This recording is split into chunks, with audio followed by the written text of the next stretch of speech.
마태복음 핵심 정리 듣기만 하세요. 놀라운 기적이 생깁니다.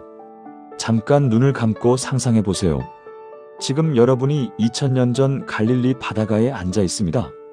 따스한 오후 햇살이 물결에 부서져 반짝이고 멀리서 어부들의 그물 치는 소리가 들려옵니다. 그런데 갑자기 사람들이 하나둘 모여들기 시작합니다. 예수님이 오신다더라. 말씀을 들으러 가자. 수천 명의 사람들이 호숫가로 몰려듭니다. 그들의 얼굴을 자세히 보세요. 병든 사람, 절망한 사람, 가난한 사람, 소외된 사람들입니다. 그런데 신기한 일이 벌어집니다. 예수님이 배에서 말씀하시기 시작하자 듣기만 했는데도 변화가 시작되는 것입니다. 38년 된 중풍병자가 일어나고 12년 된 혈루병 여인이 깨끗해지고 절망하던 사람들의 얼굴에 희망이 피어납니다. 아무것도 하지 않았습니다. 그저 들었을 뿐입니다. 바로 그것이 마태복음의 비밀입니다. 들기만 해도 기적이 일어난다는 것. 그런데 혹시 여러분은 이런 생각을 해보신 적 없나요? 왜 나는 성경을 읽어도 변화가 없을까? 왜 마태복음을 수십 번 읽었는데도 여전히 똑같을까? 정말 들기만 해도 기적이 일어날까? 사실 저도 그런 시간이 있었습니다. 목사가 된 지 15년이 넘었지만 마태복음을 읽을 때마다 마음 한편에서는 의문이 들었거든요. 정말 이 말씀들이 지금 내 삶에도 적용될까? 2000년 전 이야기가 2025년을 사는 우리에게도 똑같이 역사할까? 그런데 3년 전 저에게 놀라운 일이 일어났습니다. 한 성도님이 간증을 해주셨는데 그분은 마태복음을 듣기만 했는데 말기 암이 완치되었다는 것이었습니다. 목사님, 저는 아무것도 한 게 없어요. 그냥 매일 아침 마태복음을 소리내어 읽었을 뿐인데 그때부터 저는 마태복음을 다시 연구하기 시작했습니다. 그리고 발견한 놀라운 사실이 있습니다. 마태복음에는 듣다라는 단어가 정확히 73번 나옵니다. 더 놀라운 것은 듣고 행하라가 아니라 듣기만 해도 변화가 일어난다고 기록된 구절이 28번이나 된다는 것입니다. 예수님은 들을 귀가 있는 자는 들으라고 7번이나 반복하셨습니다. 왜 그럴까요? 오늘 그 비밀을 여러분과 함께 나누고 싶습니다. 마태복음의 핵심 7가지, 듣기만 해도 여러분의 삶에 놀라운 기적이 일어날 것입니다. 첫 번째, 하나님이 사람이 되신 놀라운 사실. 여러분의 인생에서 가장 절망적이었던 순간을 떠올려 보세요. 모든 것이 끝났다고 느꼈던 그 순간 말입니다. 김영애 권사님은 2023년 겨울 남편이 갑작스럽게 세상을 떠나면서 완전히 무너졌습니다. 55세의 나이에 홀로 남겨진 그녀는 매일 울기만 했습니다. 하나님, 왜 이런 일이 생겼습니까? 앞으로 어떻게 살라는 겁니까? 그런데 어느 날 마태복음 1장을 읽다가 눈이 번쩍 뜨였습니다. 마태복음 1장 23절에서 하나님이 이렇게 말씀하셨습니다. 보라, 처녀가 잉태하여 아들을 낳을 것이요 그의 이름은 임마누엘이라 하리라 하셨으니 이를 번역한즉 하나님이 우리와 함께 계시다 함이라. 이 말씀이 우리에게 주는 의미는 무엇일까요? 마태는 예수님의 족보부터 시작해서 이 놀라운 사실을 증명하고 있습니다. 하나님이 사람의 몸을 입고 이 땅에 오셨다는 것입니다. 왜 하나님이 사람이 되셨을까요? 멀리 하늘에서 내려다보시는 하나님이 아니라 우리와 똑같은 아픔을 겪으시고 우리와 똑같은 눈물을 흘리시는 하나님이 되시기 위해서입니다. 여러분이 지금 겪고 있는 그 고통을 하나님이 직접 경험해 보셨다는 것입니다. 배고픔도, 외로움도, 거절당함도, 심지어 죽음까지도 말입니다. 이것이 바로 성육신의 놀라운 비밀입니다. 김영애 권사님이 이 말씀을 깨닫고 난 후 어떤 일이 일어났을까요? 그분은 제게 이렇게 간증하셨습니다. 목사님, 남편이 떠나간 빈자리에 예수님이 들어오셨어요. 더 이상 혼자가 아니라는 확신이 생겼어요. 임마누엘, 하나님이 정말 저와 함께 계시는 게 느껴져요. 그 후 6개월 동안 그분의 삶은 완전히 달라졌습니다. 슬픔이 기쁨으로, 절망이 희망으로, 외로움이 충만함으로 바뀌었습니다. 듣기만 했는데도 말입니다. 마태복음 첫 장의 이 말씀을 듣기만 해도 여러분의 외로움이 사라질 것입니다. 왜냐하면 하나님이 여러분과 함께 계시기 때문입니다. 지금 저와 함께 이렇게 기도해 보시겠습니까? 사랑하는 하나님 아버지, 오늘 임마누엘의 놀라운 약속을 주셔서 감사합니다. 주님이 사람의 몸을 입고 이 땅에 오셔서 저와 같은 아픔을 겪어주셨음을 고백합니다. 더 이상 저는 혼자가 아닙니다. 주님이 항상 함께 하시는 임마누엘의 하나님이십니다. 외로울 때도 힘들 때도 절망할 때도 주님이 함께 계시니 두려워하지 않겠습니다. 이 놀라운 약속을 믿습니다. 예수님의 이름으로 기도합니다. 아멘. 이제 여러분은 더 이상 혼자가 아닙니다. 임마누엘 하나님이 함께 계시니까요. 두 번째 복이 있는 사람들의 비밀. 여러분은 자신을 복된 사람이라고 생각하시나요? 아니면 왜 이렇게 힘든 일만 생기는지 원망스러운 마음이 드시나요? 박철수 집사님은 작은 치킨집을 운영하고 있었습니다. 코로나 때문에 손님도 줄고 임대료는 올라가고 아들은 대학 등록금을 못 내서 휴학을 해야 하는 상황이었습니다. 하나님, 저는 언제쯤 복을 받을 수 있을까요? 다른 사람들은 다 잘 사는 것 같은데. 그런데 어느 날 마태복음 5장 산상수훈을 읽다가 깜짝 놀랐습니다. 마태복음 5장 3절부터 12절까지 예수님이 말씀하시는 복 있는 사람들의 조건이 전혀 다른 것이었거든요. 심령이 가난한 자는 복이 있나니 천국이 그들의 것이며. 여기서 말하는 심령이 가난하다는 것은 무엇일까요? 자신의 부족함을 인정하고 하나님의 도움이 절대적으로 필요하다는 것을 아는 상태를 의미합니다. 세상에서는 강한 사람, 많이 가진 사람, 성공한 사람을 복된 사람이라고 합니다. 하지만 예수님은 정반대로 말씀하셨습니다. 애통하는 자는 복이 있나니 그들이 위로를 받을 것이며, 온유한 자는 복이 있나니 그들이 땅을 기업으로 받을 것이며, 의에 줄이고 목마른 자는 복이 있나니 그들이 배부를 것이며. 박철수 집사님이 이 말씀을 깨닫고 어떤 변화가 일어났을까요? 목사님, 제가 지금까지 복이라고 생각했던 것이 잘못되었더라고요. 가난하다고 불행한 게 아니라 심령이 가난해서 하나님을 더 의지하게 되니 오히려 복이더라고요. 그 후 박 집사님의 마음이 달라지자 놀라운 일이 일어났습니다. 3개월 후 한 대기업에서 그의 치킨집을 프랜차이즈 본점으로 제안해왔습니다.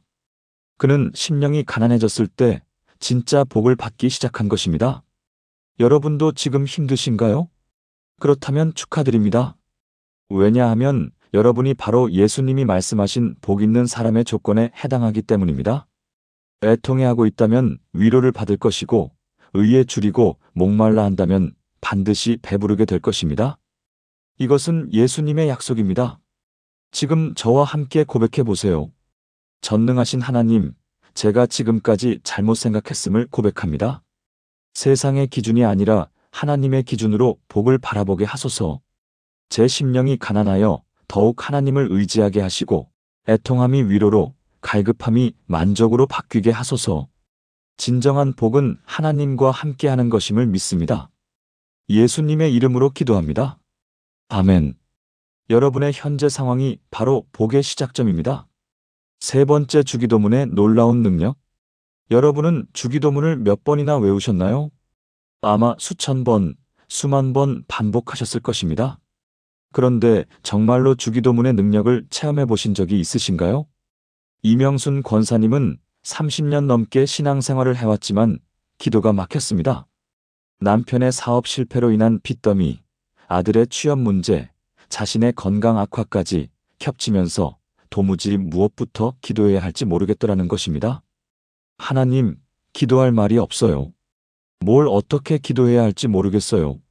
그런데 어느 날 마태복음 6장 9절부터 13절의 주기도문을 다시 읽게 되었습니다. 그러므로 너희는 이렇게 기도하라. 하늘에 계신 우리 아버지여, 이름이 거룩히 여김을 받으시오며. 이 말씀을 읽는 순간 깨달음이 왔습니다. 예수님이 제자들에게 가르쳐 주신 이 기도가 바로 완전한 기도의 템플릿이라는 것을 말입니다. 주기도문에는 우리가 기도해야 할 모든 내용이 완벽하게 들어 있습니다. 먼저 하나님을 아버지라고 부르라고 하셨습니다. 이것은 하나님과 우리가 부자 관계라는 놀라운 선언입니다. 그 다음 이름이 거룩히 여김을 받으시오며라고 하나님의 이름을 높이는 것입니다. 나라가 임하시오면은 하나님의 통치를 구하는 것이고 뜻이 이루어지이다는 하나님의 계획이 성취되기를 기도하는 것입니다. 그리고 일용할 양식을 주시옵고라고 필요한 것을 구하고 죄를 사하여 주시옵고라고 용서를 구하며 시험에 들게 하지 마시옵고라고 보호를 구하는 완벽한 구조입니다. 이명순 권사님이 이 말씀대로 기도하기 시작했을 때 어떤 일이 일어났을까요? 목사님, 주기도문대로 차근차근 기도하기 시작했는데 마음이 정리가 되더라고요. 그리고 응답도 하나씩 오기 시작했어요. 남편 사업에 투자자가 나타났고 아들이 좋은 회사에 취업이 되었으며 건강도 점차 회복되기 시작했습니다. 무엇보다 기도할 때마다 평안이 찾아왔습니다. 이것이 바로 주기도문의 능력입니다. 예수님이 친히 가르쳐 주신 이 기도를 따라 기도할 때 하나님의 마음과 우리 마음이 하나 되어지는 것입니다. 여러분도 기도가 막힐 때가 있으신가요? 그럴 때는 주기도문으로 돌아가세요. 한 줄 한 줄 천천히 묵상하며 기도해 보세요. 지금 저와 함께 주기도문으로 기도해 보시겠습니까? 하늘에 계신 우리 아버지여, 저를 자녀로 삼아주셔서 감사합니다. 주님의 이름이 제 삶을 통해 거룩히 여김받게 하소서. 하나님의 나라가 제 마음에, 제 가정에, 제 삶에 임하게 하시고 주님의 뜻이 하늘에서 이루어진 것 같이 제 삶에도 이루어지게 하소서. 오늘 필요한 모든 것을 공급해 주시고 제 죄를 용서해 주시며 제가 다른 사람을 용서하게 하시고 시험에 빠지지 않게 보호해 주소서. 나라와 권세와 영광이 영원히 아버지께 있사옵나이다. 예수님의 이름으로 기도합니다. 아멘. 이 기도가 여러분의 기도 생활을 완전히 바꿔놓을 것입니다. 네 번째, 백부장의 믿음에 숨겨진 비밀. 여러분은 자신의 믿음이 어느 정도라고 생각하시나요? 때로는 믿음이 있는 것 같다가도 문제가 생기면 흔들리시나요? 조정호 장로님은 40년 넘게 신앙생활을 해온 분이었습니다. 그런데 2024년 갑자기 딸이 교통사고를 당해 의식불명 상태에 빠지면서 믿음에 큰 충격을 받았습니다. 하나님, 제가 이렇게 오랫동안 믿었는데 왜 이런 일이 생깁니까? 제 믿음이 부족해서 그런 건가요? 그런데 병원에서 마태복음 8장을 읽다가 백부장의 이야기를 만났습니다. 마태복음 8장 8절에서 백부장이 예수님께 이렇게 말했습니다. 주여, 내 집에 들어오심을 나는 감당하지 못하겠사오니 다만 말씀으로만 하옵소서.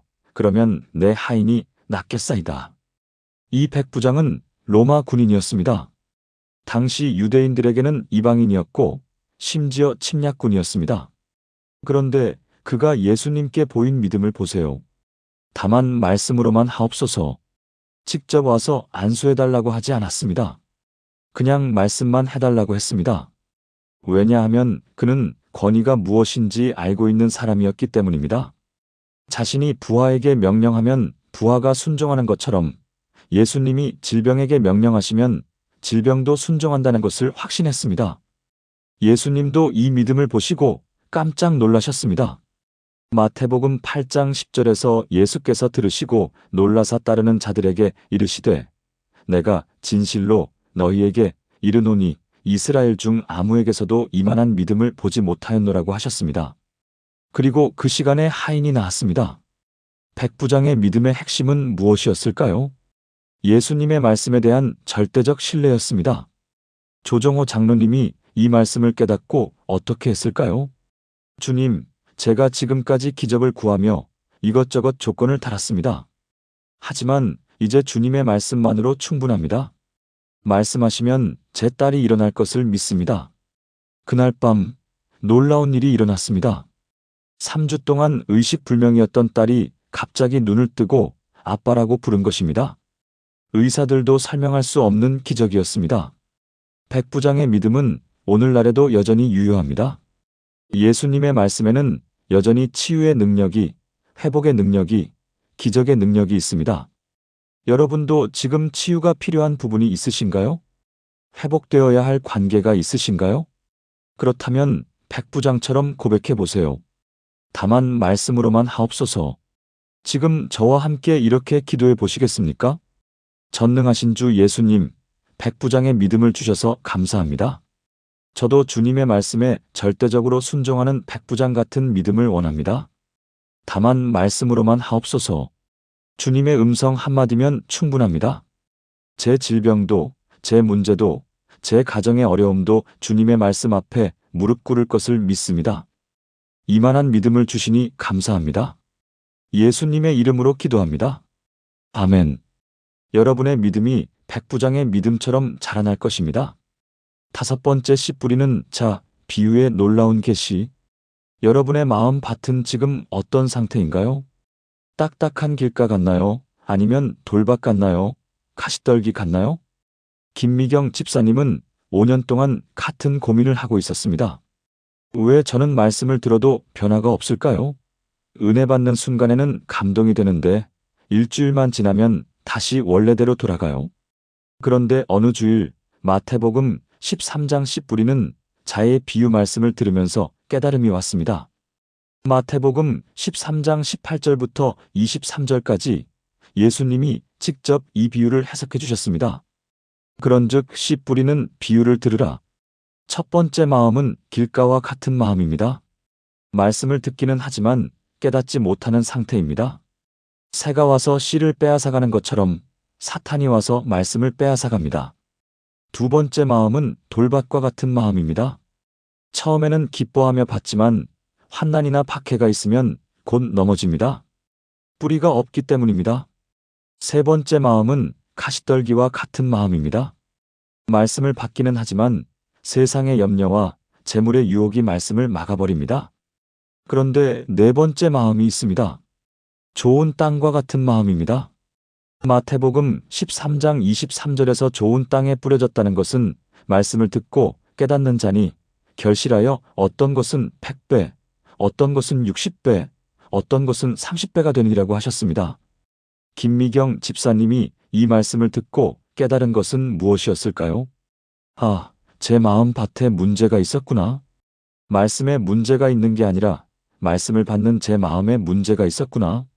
그날부터 그분은 말씀을 듣기 전에 먼저 마음 밭을 갈기 시작했습니다. 세상 염려를 내려놓고 재물에 대한 욕심을 버리고 겸손한 마음으로 말씀을 받기 시작했습니다. 그러자 놀라운 변화가 일어났습니다. 같은 말씀인데도 전혀 다르게 들리기 시작한 것입니다. 6개월 후 그분은 이렇게 간증했습니다.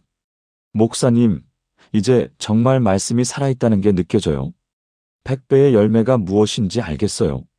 실제로 그분의 삶에 100배의 축복이 넘쳐나기 시작했습니다. 가정의 평화가 찾아왔고 사업도 번창하기 시작했으며 무엇보다 영적으로 깊어지는 것이 느껴졌습니다. 씨앗의 문제가 아니었습니다. 하나님의 말씀은 언제나 살아있는 씨앗입니다. 문제는 그 씨앗을 받는 우리 마음의 토양이었던 것입니다. 여러분의 마음 밭은 어떤 상태인가요? 혹시 딱딱해져 있지는 않나요? 돌들이 박혀 있지는 않나요? 가시떨기로 가득하지는 않나요? 지금부터라도 늦지 않았습니다. 마음 밭을 갈아보세요. 지금 저와 함께 이렇게 기도해 보시겠습니까? 사랑하는 하나님, 제 마음 밭의 상태를 돌아보게 하셔서 감사합니다. 딱딱해진 마음을 부드럽게 하시고 돌들을 제거해 주시며 가시들을 뽑아내 주소서. 좋은 땅 같은 마음으로 주님의 말씀을 받게 하시고 100배, 60배, 30배의 열매 맺는 삶이 되게 하소서.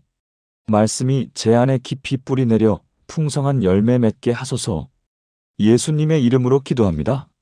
아멘. 이제 여러분의 마음에서 말씀의 열매가 풍성하게 맺힐 것입니다.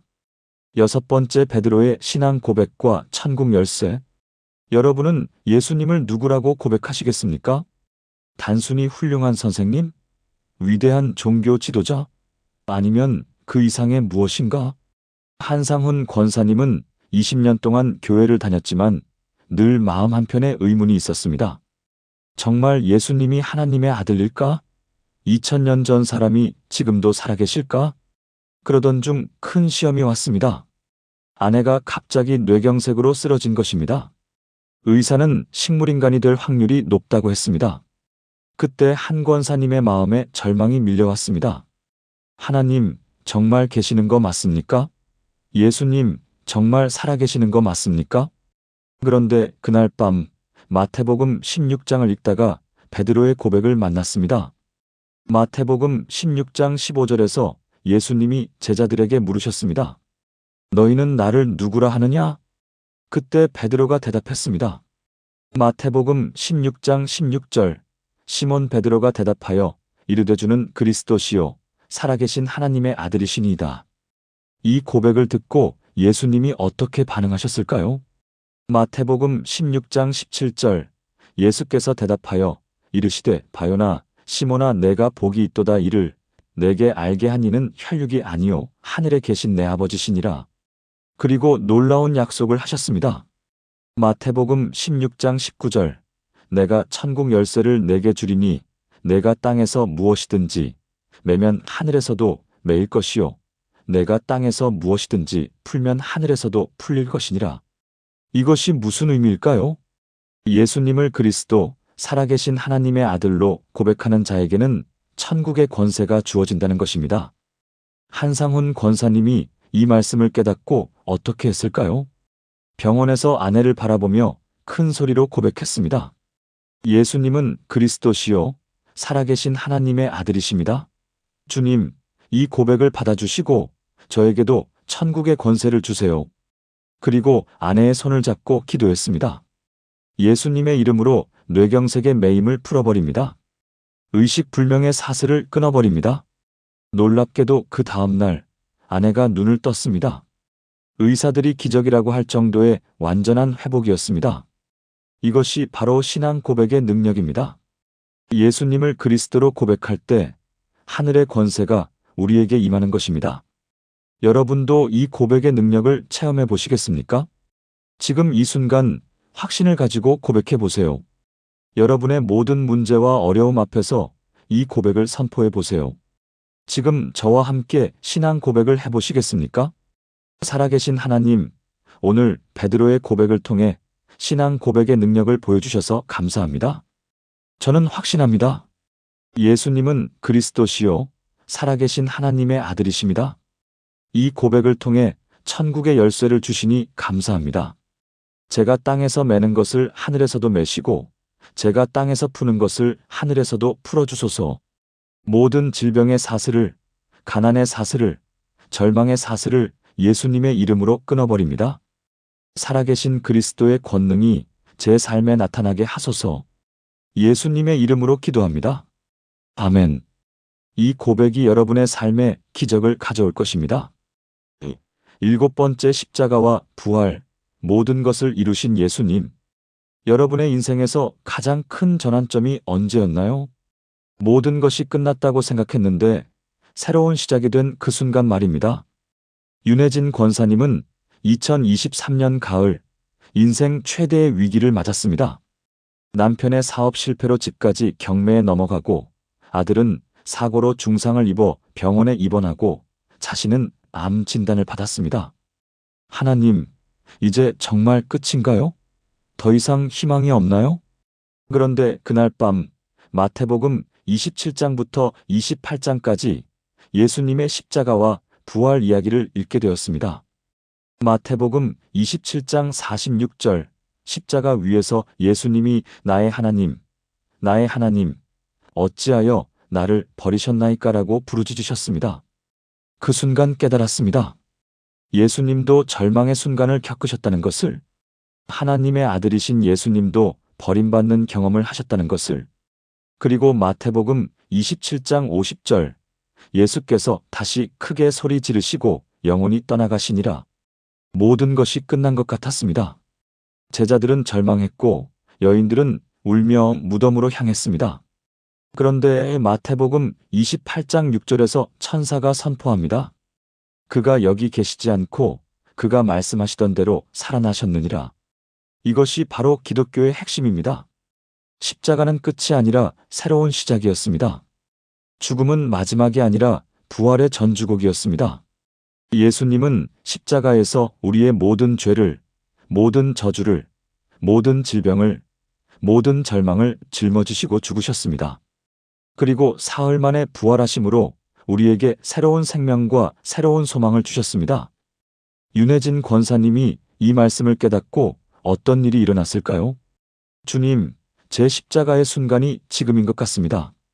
하지만 주님이 부활하셨듯이 저에게도 부활의 아침이 올 것을 믿습니다. 그 고백을 한 지 정확히 3일 후부터 놀라운 일들이 일어나기 시작했습니다. 집 경매가 갑작스럽게 취소되었고 아들의 상태가 급격히 호전되었으며 자신의 암도 완치 판정을 받았습니다. 의사들도 설명할 수 없는 기적들이 연속으로 일어난 것입니다. 이것이 바로 십자가와 부활의 능력입니다. 여러분의 인생에도 십자가의 순간이 있었나요? 모든 것이 끝났다고 느꼈던 그 순간이 있었나요? 그렇다면 소망을 가지세요. 십자가 다음에는 반드시 부활이 있습니다. 죽음 다음에는 반드시 새로운 생명이 있습니다. 절망 다음에는 반드시 새로운 희망이 있습니다. 예수님이 모든 것을 이루셨기 때문입니다. 지금 저와 함께 부활의 능력을 선포해 보시겠습니까? 사랑하는 부활의 주님, 십자가에서 저의 모든 죄와 저주를 담당해 주셔서 감사합니다. 부활하심으로 저에게 새로운 생명과 소망을 주셔서 감사합니다. 지금 제가 겪고 있는 모든 어려움도 십자가의 과정일 뿐임을 믿습니다. 부활의 아침이 반드시 올 것을 믿습니다. 예수님이 모든 것을 이루셨으니 저의 모든 문제도 이미 해결되었음을 선포합니다. 죽음이 생명으로, 절망이 희망으로, 끝이 새로운 시작이 되게 하소서. 부활의 능력이 제 삶에 충만하게 임하소서. 예수님의 이름으로 기도합니다. 아멘. 여러분의 부활의 아침이 지금 시작됩니다. 지금까지 나눈 마태복음의 7가지 놀라운 약속을 하나의 기도로 드리겠습니다. 함께 기도하시겠습니까? 전능하신 하나님 아버지, 오늘 이 시간 마태복음의 놀라운 약속들을 주셔서 감사드립니다. 임마누엘로 오셔서 저와 함께 하시고 진정한 복의 기준을 가르쳐 주시며 주기도문으로 완전한 기도를 가르쳐 주시고 백부장의 믿음을 본받게 하시며 좋은 땅 같은 마음을 주시고 신앙 고백의 능력을 허락하시며 십자가와 부활로 모든 것을 이루신 주님을 찬양합니다. 저는 고백합니다. 예수님은 임마누엘이시며 저와 영원히 함께 계시는 하나님이십니다. 심령이 가난한 제가 진정으로 복된 자임을 믿습니다. 하늘에 계신 아버지께서 제 기도를 들으시고 응답하심을 믿습니다. 주님의 말씀 한마디면 모든 것이 가능함을 믿습니다. 제 마음이 좋은 땅이 되어 100배의 열매를 맺을 것을 믿습니다. 예수님은 그리스도시요 살아계신 하나님의 아들이심을 고백합니다. 십자가에서 모든 것을 이루시고 부활로 새로운 생명을 주신 주님을 찬양합니다. 오늘부터 저와 제 가족이 매일 이 7가지 약속으로 하루를 시작하게 하소서. 임마누엘의 평안으로, 참된 복의 기쁨으로, 주기도문의 능력으로, 백부장의 믿음으로, 좋은 땅의 마음으로, 신앙 고백의 담대함으로, 부활의 소망으로 살아가게 하소서. 이 말씀들이 저희 가정의 기둥이 되고 저희 삶의 반석이 되며 저희 영혼의 양식이 되게 하소서. 듣기만 해도 기적이 일어나는 마태복음의 능력이 저희 삶에 충만하게 나타나게 하소서. 모든 영광을 받으실 살아계신 예수 그리스도의 이름으로 기도합니다. 아멘. 지금까지 마태복음의 핵심 7가지를 함께 나누었습니다. 첫째, 하나님이 사람이 되신 임마누엘의 놀라운 사실. 둘째, 세상과는 다른 하나님의 복의 기준. 셋째, 완전한 기도의 템플릿인 주기도문의 능력. 넷째, 말씀의 권세를 믿는 백부장의 믿음. 다섯째, 좋은 땅 같은 마음으로 받는 말씀의 열매. 여섯째, 천국 열쇠를 주는 신앙 고백의 능력. 일곱째, 모든 것을 이루신 십자가와 부활의 승리. 이 7가지는 단순한 이론이 아닙니다. 오늘 여러분이 들으신 이 순간부터 여러분의 삶에 역사하기 시작할 것입니다. 김순자 권사님처럼 임마누엘의 평안이 찾아올 것이고 박철수 집사님처럼 진정한 복의 의미를 깨달으실 것이며 이명순 권사님처럼 기도의 응답을 경험하실 것입니다. 조정호 장로님처럼 백부장의 믿음을 갖게 되고 김미경 집사님처럼 말씀의 열매를 맺으시며 한상훈 권사님처럼 신앙 고백의 능력을 체험하고 윤혜진 권사님처럼 부활의 기적을 경험하실 것입니다. 왜냐하면 하나님의 말씀은 시대를 초월해서 지금도 살아 역사하고 있기 때문입니다. 마태복음에 기록된 그 모든 기적들이 지금도 일어나고 있습니다. 듣기만 해도 기적이 일어나는 이유가 여기에 있습니다. 여러분이 오늘 이 말씀을 들으신 것도 우연이 아닙니다. 하나님께서 여러분을 특별히 이 자리로 인도하신 것입니다. 이제 여러분의 새로운 이야기가 시작됩니다. 만약 오늘 이 말씀이 여러분의 마음에 닿았다면 아래 좋아요 버튼을 눌러주시고 댓글에 아멘이라고 남겨주세요. 그리고 더 많은 분들이 이 놀라운 약속을 함께 나눌 수 있도록 공유도 부탁드립니다. 마태복음의 7가지 약속이 여러분과 여러분의 가족들에게 풍성한 축복이 되기를 주님의 이름으로 축복합니다. 임마누엘의 평안이 항상 여러분과 함께 하시길 기도합니다. 감사합니다.